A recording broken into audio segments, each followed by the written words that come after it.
And now to those protests, and for a second night in a row, thousands of people ignored a citywide curfew to take to the streets. Here is a live look from Chopper 2 over a group of protesters marching down Broadway just south of Union Square, way past the 8 o'clock curfew time.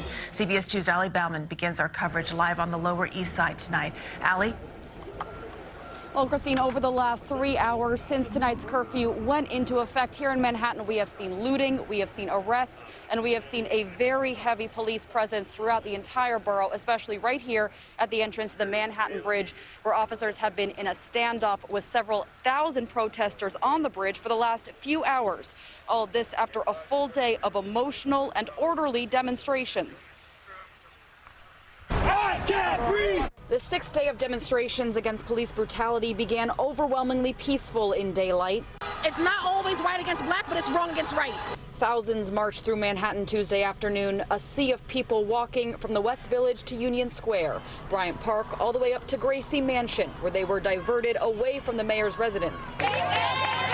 In the crowd, we met Donna Joyner, a nurse at Mount Sinai Hospital, who told us she wants to see the NYPD form stronger bonds in communities they serve. They have to give the kids a reason to look up to them, you know, because right now they're just afraid. As the sun went down, police blocked traffic below 96th Street for the first night of the city's 8 p.m. curfew, an effort by the mayor and governor to curb looting and violence that's been breaking out at nightfall. The curfew will be in effect 8 p.m. to 5 a.m. every night for the rest of this week.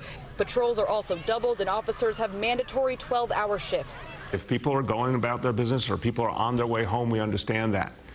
The curfew is there to allow the police to be able to address any situation where someone is trying to do violence to a person or property. As the clock struck 8, police tried and failed to stop a large group still out crossing the Manhattan Bridge. And a few minutes later, the crowd crossed over.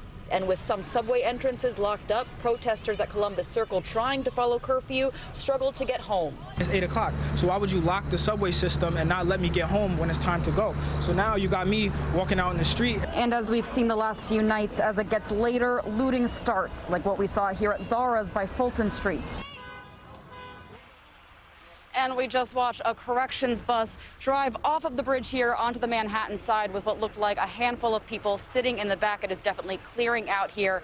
And then earlier tonight, Mayor de Blasio said that the police force tonight, the number of officers out tonight, is the highest it's been compared to the last 5 nights in Manhattan. We're live from the Lower East Side tonight. Allie Bauman, CBS 2 News.